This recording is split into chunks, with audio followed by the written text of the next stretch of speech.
श्री परमात्मने नमः। आज ये मेरी कहानी वारसाई के भाव को प्रदर्शित करती है। मेरी यह कहानी आप पूरी सुनना पसंद आए तो मेरी चैनल श्री हरि धर्मा टेल्स को लाइक, शेयर और सब्सक्राइब जरूर से करना। जैसा धर्मशील पिता वैसा ही मूल्यवान पुत्र, इस भाव को उजागर करती हुई सुंदर विचारधारा को प्रभावशाली कहानी के माध्यम में मैं प्रदर्शित कर रही हूँ। अंत तक जरूर से सुनना। पिछले 15 सालों से दयाशंकर के कुटुंब और उनकी जमीन की देखभाल कर रहे करसन के काम से दयाशंकर अत्यंत खुश और प्रभावित हो गए।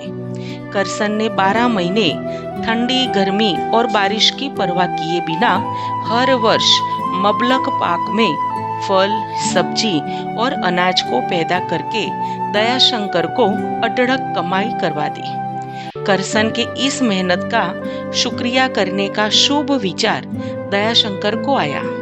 उन्होंने करसन को जमीन का एक थोड़ा सा हिस्सा करसन को दिया और बोले, करसन, आज से ये जमीन तुम्हारी हुई। इस जमीन में तुम तुम्हारा घर बनाओ और घर और खेत दोनों को संभालना। पर दुर्भाग्य से दस्तावेज बने उससे पहले ही दयाशंकर ने देह छोड़ दिया, यानी उनकी मृत्यु हो गई। उस साल करसन की जमीन में मबलक पाक पैदा हुआ और कम नसीबी से दयाशंकर के बेटे रामचरण के खेत में पाक निष्फल हो गया।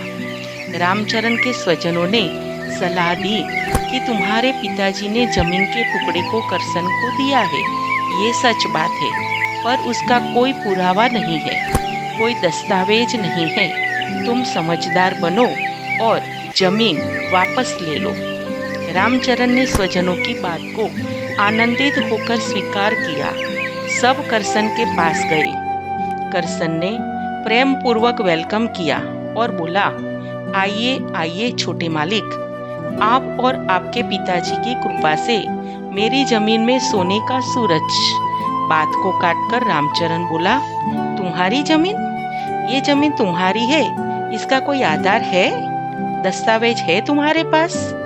करसन बोला कि दयाशंकर बापू के वचन, यही मेरे लिए भगवान। बात को आधे से काटकर रामचरण बोला, ये नहीं चलेगा, ये जमीन तुम्हारी नहीं है। क्या समझे? ले ये कागज और साइन कर, जिससे मेरा बोझ कम हो जाए। रामचरण के इस शब्दों से करसन के पांव तले जमीन सरक गई। दोस्त समी जमीन जमीन दोस्त होने लगी। करसन ने कांपते हुए साइन तो कर ली। रामचरण ने कागज करसन से छीन लिए। स्वजन अट्टहास्य करने लगे। रामचरण करसन को बोला, अब मेरा काम पूरा हुआ। अब से तुम्हारे पास कोई जमीन की साबिती नहीं मांगेगा। करसन, डर मत, आज से ये जमीन लीगली तुम्हारी हुई। ले संभाल ये दस्तावेज। मैं और कोई नहीं, धर्मशील दयाशंकर का ही बेटा हूँ। नमस्कार, नमो नमः।